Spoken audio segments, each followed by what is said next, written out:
প্রিয় আমার শুভনোদ্দায়ী, আমি অনার্য বলছি। আবার একটা ভয়ের খবর নিয়ে আতঙ্কের পরিবেশে আমি আজকে একটা খবর পেয়েছি, তাই আতঙ্কের মধ্যে রয়েছি। আমার অনার্য ভাইদের কাছে এই খবরটা আমার জানানোর প্রয়োজন, কারণ আমার আতঙ্ক মানে আমি যে বংশের মানুষ, অনার্য বংশের মানুষ, যাদেরকে ভারতবর্ষে বিভিন্ন নামে বিভক্ত করা হয়েছে, জাতে বিভক্ত করা হয়েছে, ধর্মে বিভক্ত করা হয়েছে, যাদেরকে দলিত বলা হয়, এসসি এসটি ওবিসি বলা হয়, যারা ভারতের মূল নিবাসী মানুষ, সেই বংশের আমিও একজন মানুষ। তো আমার বংশের খবর বা আমার বংশের কথা বলার মতো তো আমি কাউকে খুঁজে পাইনি। কেউ আমার মনের ইচ্ছাটাকে, আবেগটাকে কেউ খবরে প্রকাশও করে না। আমার বংশের মানুষগুলো কিভাবে বেঁচে আছে, কিভাবে আগামী দিনে বেঁচে থাকবে, সেই কথাও কেউ বলে না। তাই আজকে একটা আতঙ্কের খবর পেলাম। বর্তমানে আজকের ডেটে গতকালকে কলকাতার কোনো একটা বড় 5 স্টার হোটেলে, কোনো একটা বড় জাঁকজমকযুক্ত হোটেল, যেখানে সমস্ত কিছুর আয়োজন থাকে, কেউ যদি যায় সেখানে তাহলে যা চাইবে তাই পাবে, এরকম একটা জায়গা, এরকম একটা হোটেল কলকাতার বুকে আছে। যে হোটেলে কালকে ভারতবর্ষের সুপ্রিম কোর্টের যিনি চিফ জাস্টিস ডিওয়াই চন্দ্রচূড় বাবু কালকে এসছেন এবং কিছু কথা বলেছেন। সেই কথাতে আমি খুব আতঙ্কিত, কারণ আমাদের নাগরিকদের সম্বন্ধে তিনি কিছু উপদেশ দিয়েছেন, তিনি কিছু ভালো ভালো কথা বলেছেন। সেই কথাগুলোর মধ্যে আমার একটা আতঙ্কের পরিবেশ তৈরি হয়েছে, যে আতঙ্কের পরিবেশের কথাগুলো না জানালে আমার ভাই বোনদেরকে একটু জানানো দরকার আমি মনে করছি। আজকের দিনে বর্তমানে ডিওয়াই চন্দ্রচূড় বাবু একজন ভারতবর্ষের সমস্ত জায়গায় তো আরএসএস অ্যান্ড কোম্পানির লোকজন, তো উনিও আরএসএসের একজন কোম্পানির একজন লোকজন। না হলে পরে সম্পর্ক না থাকলে উনি ভারতবর্ষের সুপ্রিম কোর্টের সুপ্রিম জাজ হতেন না। হ্যাঁ, সেখানেও তো সরকার থেকে একজনকে বসানো হয়, তার সরকারের নিজস্ব মানুষকে, তাদের ভারতবর্ষ যারা শাসন করছে সেই আর্য বংশ, তাদের একজনকে বসিয়েছেন। তো আর্য বংশের সামাজিক সংগঠন হচ্ছে আরএসএস, সেখান থেকে তাদের মন মতো লোকজনকে তুলে নিয়ে আসেন গভর্নমেন্টের বা সরকারের যারা রয়েছেন তারা। তো এই ডিওয়াই চন্দ্রচূড় একজন আরএসএসের সঙ্গে যুক্ত ব্যক্তি আমি মনে করি।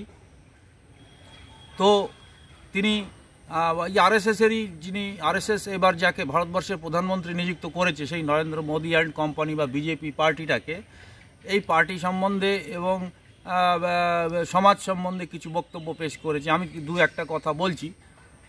যেমন উনি বলেছেন যে নাগরিকদের অধিকার হরণ হচ্ছে। উনি সুপ্রিম কোর্টের জাজ, উনি নিজে বলছেন নাগরিকদের অধিকারটা এবার হরণ হচ্ছে। তার মানে কিছু দুর্ঘটনা ঘটে গেছে অলরেডি, নাহলে উনি সুপ্রিম জাজ হয়ে এই কথা বলতে পারতেন না। নাগরিকদের অধিকার কি হরণ হচ্ছে? আমরা দেখেছি বিগত দিনে ভারতবর্ষের রাজনৈতিক দলগুলো কে কি খাবে, কে কি পোশাক পরবে, কে কি ধর্ম পালন করবে, কে কিভাবে নিজের জীবনকে চালাবে। ভারতবর্ষে বিশেষ করে আর্য জাতির যারা মানুষ, তারা তো কোটিপতি। এর মধ্যে একটা রিপোর্ট বেরিয়েছে যে ভারতবর্ষের সমস্ত সম্পত্তি আর্য জাতির হাতে, অনার্যদের হাতে তো কিছু নেই। তো অনার্যদের হাতে কি আছে? ফ্রিতে চাল খাওয়ার পরিকল্পনা আর্য বংশ করে রেখেছে আরএসএস থেকে এবং ভারতবর্ষের সরকার থেকে। বাংলায়, পশ্চিমবঙ্গে মুখ্যমন্ত্রী মমতা ব্যানার্জি সেই লক্ষ্মী ভাণ্ডার দিচ্ছে, আমাদেরই ট্যাক্সের টাকা, আমাদেরকেই ঘুরিয়ে তিনি নাম কিনছেন।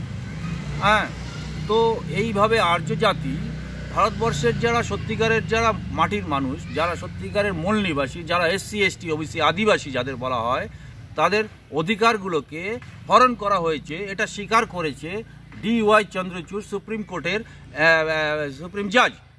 তো সুপ্রিম কোর্টের সুপ্রিম জাজ আরএসএসের লোক, তিনি আরএসএসের সরকারের বিরুদ্ধে যখন কথা বলছেন, তাহলে এটা আতঙ্কের ব্যাপার, এটা একটা ভয়ের পরিবেশ সৃষ্টির একটা শুরুয়াত হয়ে গেছে অলরেডি। আমরা আজকে কি খাবো, এই কদিন আগে দেখলাম আমরা বেশি বেশি খাচ্ছি বলে জিনিসের দাম বেড়ে যাচ্ছে।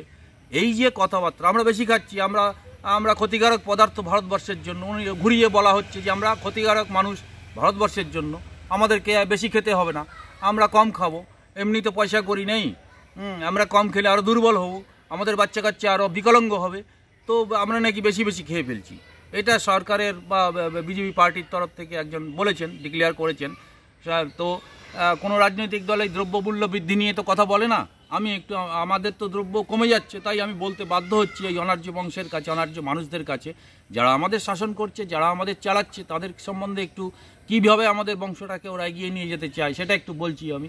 তো DY চন্দ্রচূড় মহাশয় পরিষ্কার ডিক্লেয়ার করেছেন কালকে কলকাতায় কোনো একটা 5 স্টার হোটেলে যে ভারতবর্ষের মানুষ কি খাবে, ভারতবর্ষের মানুষ কি ধর্ম পালন করবে, ভারতবর্ষের মানুষ কি জামা কাপড় পরবে, ভারতবর্ষের মানুষ কিভাবে নিজের জীবনকে চালাবে, তার একটা নির্দেশিকা নাকি অলরেডি ভারতবর্ষের মানুষের জন্য তৈরি করা হচ্ছে। বা আগামী বিগত দিনে আমরা দেখেছি ধর্মের নামে বিভেদ, এটাও বলেছেন উনি যে ধর্মের নামে বিভেদ সৃষ্টি করা হচ্ছে। তো এই নিয়ে আমি খুব ভীত যে ভারতবর্ষে তো 100টা লোকের মধ্যে 85টা লোক হচ্ছে অনার্য জাতির, SC ST OBC। আমরা কোনো রকম জীবন যাপন করে বিভিন্ন রাজ্যে কোনো রকম আমরা লেবারের কাজ করি, হোটেলে কাজ করি, রিক্সা চালাই, টোটো চালাই, লোকের বাড়িতে ঝাড় দেওয়ার কাজ করি, তারপর ড্রেনের পাশে ফুটপথে আমরা দুটো হকারি করা দোকান পেতে আমরা নিজের জীবন চালাই। কিছু লোক ট্রেনে হকারি করে জীবন চালায়, কিছু লোক প্ল্যাটফর্মে ছোট দোকান করে নিজের জীবনকে পালন করছে। কেন বিগত কত 10 বছর ধরে তো শুনে আসছি 2 কোটি চাকরি, 2 কোটি চাকরি, RSS থেকে বলা হয়েছে 2 কোটি চাকরি নরেন্দ্র মোদী ডিক্লেয়ার করেছিল। সে চাকরি যে কোথায় চলে গেল, তাহলে চাকরি যদি পেতো তাহলে আমাদের মানুষ কিছু পেত, কিন্তু চাকরি দিতে গেলে তো সংবিধানের নিয়ম অনুযায়ী 85 ভাগ চাকরি তো আমাদের বংশে আসতো। এইটা হয়তো ওনারা ভেবেছেন যে 85 ভাগ চাকরি যদি অনার্য বংশে চলে যায়, এই ভারতের মূল নিবাসীদের হাতে চলে যায়, তাহলে ওদের হাতে সম্পত্তি আবার তৈরি হবে, তো সেটা তো দেওয়া যাবে না। তাই শুধু মুখের কথা বললো 2 কোটি চাকরি, 2 কোটি চাকরি, সেটাও তো ভারতবর্ষে কিছু দেখা গেল না। তারপর 15 লক্ষ টাকার যে জিরো ব্যালেন্সের অ্যাকাউন্ট, সেই জিরো ব্যালেন্সের অ্যাকাউন্টে দেখা গেল কারোর অ্যাকাউন্টেই কিছু আজ পর্যন্ত আসেনি।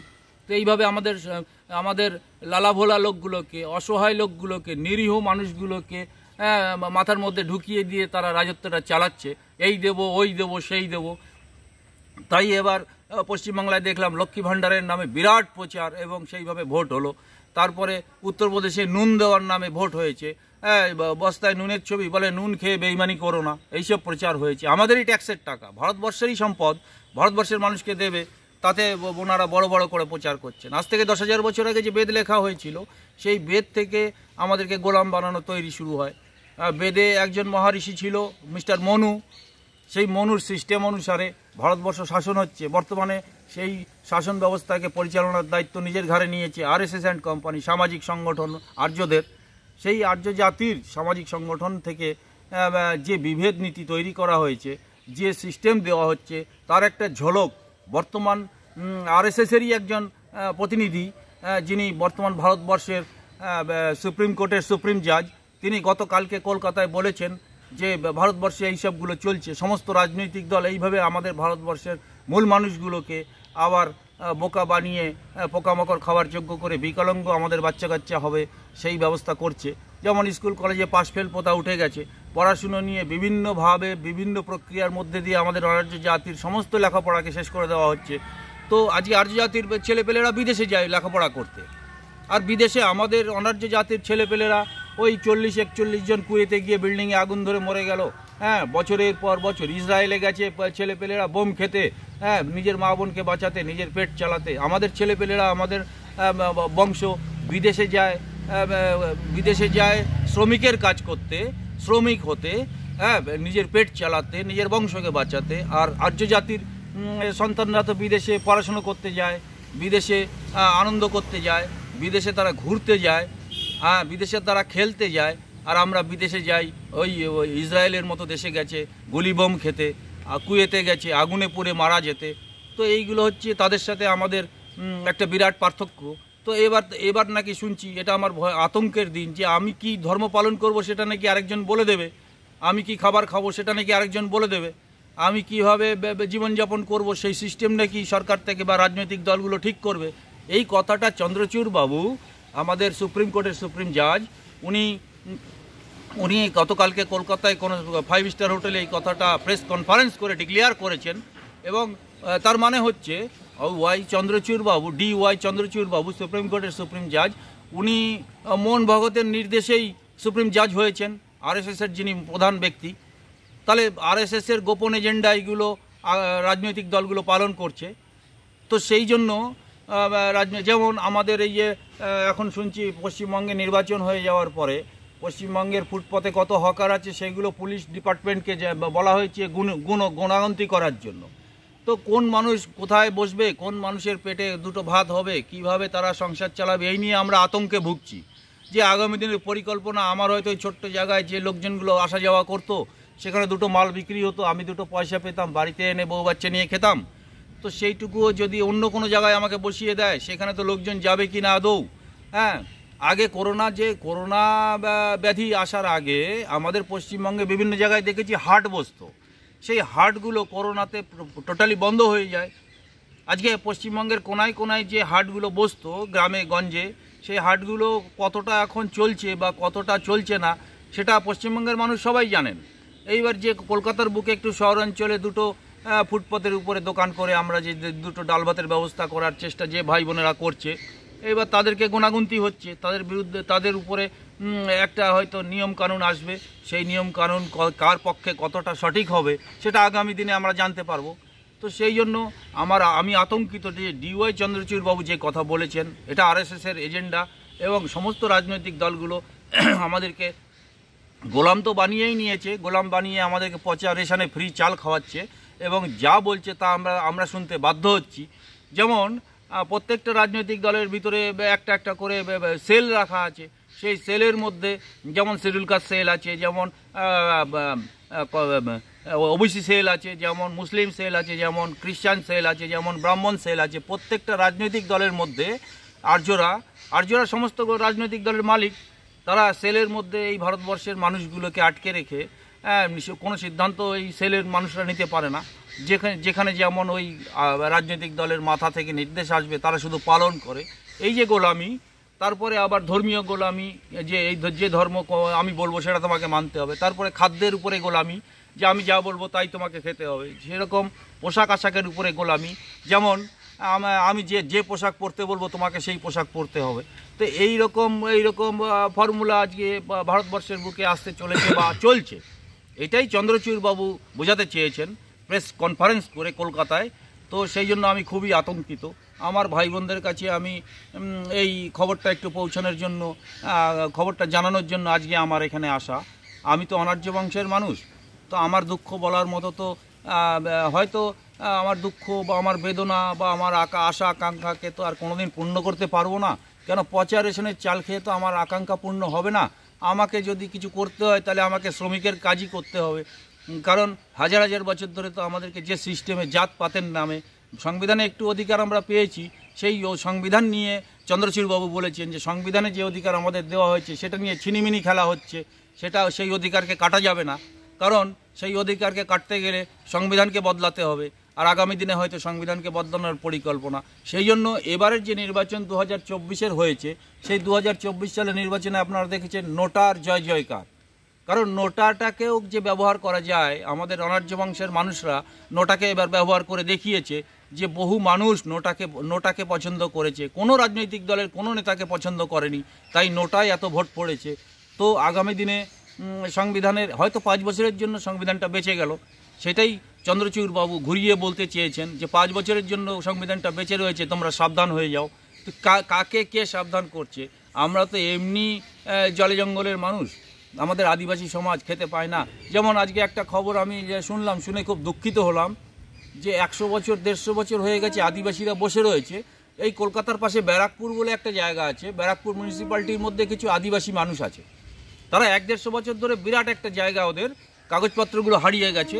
তারা সেইখানে গেছে, সেখানে সেই ওয়ার্ডের কমিশনার সেখানে গেছে, গিয়ে বলছে যে এই জায়গাটা ডাম্পিং করা হবে, ময়লা ফেলার জায়গা করা হবে।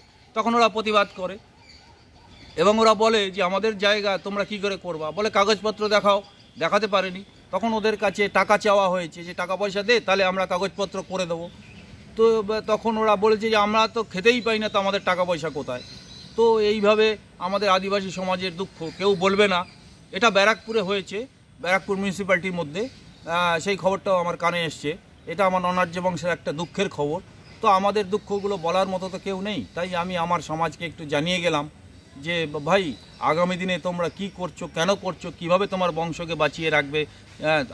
আমাদের অনার্য বংশের মধ্যে যিনি বুদ্ধিমান ব্যক্তি বা যারা বুদ্ধিমান ব্যক্তি তাদের তো কোনো বক্তব্য শুনতে পাই না। কারণ আরএসএস অ্যান্ড কোম্পানি এবং রাজনৈতিক দলগুলো তো বিভিন্ন ওই সেলের মধ্যে সবাইকে আটকে রেখেছে। তো সেলের বাইরে থেকে আমি যেগুলো দেখছি যে আমাদের অনার্য বংশের যিনি আগামী দিনের প্রতিনিধি আসতে চলেছেন, মানে বিরাটভাবে নেতৃত্বে উনি আসতে চলেছেন সারা বিশ্বব্যাপী, পৃথিবীব্যাপী, ভারতবর্ষব্যাপী। তিনি ছোট ছোট নির্দেশ দিচ্ছেন এই অনার্য বংশকে এগিয়ে যাওয়ার জন্য। তাই আমি এই খবরগুলো পাচ্ছি। তো আগামী দিনে আমার অনার্য বংশের যাতে মঙ্গল হয় সেই চিন্তা আমি করি, সেই চেষ্টা আমি করি, আমার মাথা থেকে বেরোয়। কারণ আমি তো ভারতবর্ষের হিসাবে আমি হচ্ছি গোলামের বংশ, অচ্যুত। আমি অচ্যুত মানুষ। একসময় শুনেছি বাবা সাহেবকে জল খাওয়ার জন্য বাবা সাহেব আম্বেদকর চৌদার পুকুর আন্দোলন করেছিল। যে চৌদার পুকুরে বাবা সাহেবকে শুধু জল খাওয়ার জন্য মাথা ফাটিয়ে দিয়েছিল আর্যরা। আমি তো সেই বাবা সাহেবের বংশ। তো আমি তো সেই গুরচাঁদ ঠাকুরের বংশ। আমি তো অচ্যুত। তাই আমার অচ্যুত ভাইদেরকে একটু বলে গেলাম যে এই অনার্য বংশ কারা অনার্য এই কথাটা তোমরা একটু জানো, যে ভারতবর্ষের এসসি এসটি ওবিসি মূল নিবাসী যাদেরকে দলিত বলা হয়, তারাই আজকে 85% মানুষ হচ্ছে দলিত, তারাই অনার্য। এই অনার্য বংশের দুঃখে আমি বড় দুঃখিত। তাই আমি ভীত যে আগামী দিনে আমার গুরুচাঁদের নামটা আমি নিতে পারবো কিনা। এই মতুয়া ধর্মের যে গুরুচাঁদ ঠাকুর দিয়ে গেছেন হরিচাঁদ ঠাকুরের নাম, সেটা আমি নিতে পারবো কিনা। আমার গৌতম বুদ্ধের নাম যে আমার বুদ্ধং শরণম গচ্ছামি আমি করতে পারবো কিনা। বা আগামী দিনে যে রান্নাবান্না করে কোনো রকমভাবে আমরা বেঁচে আছি সেই খাবার খেতে পারবো কিনা। বা আমি যে জামা কাপড় পরি সেই জামা কাপড় আমি পরতে পারবো কিনা, এগুলো নিয়ে ভাবার দিন এসছে। কারণ ভারতবর্ষের সুপ্রিম কোর্টের যিনি প্রধান বিচারপতি তিনি কালকে বলতে বাধ্য হয়েছে, তাই আমিও মাথার ভিতরে ঢোকাতে বাধ্য হয়েছি। জয় মহাপুরুষ, জয় মহাপুরুষ, জয় মহাপুরুষ।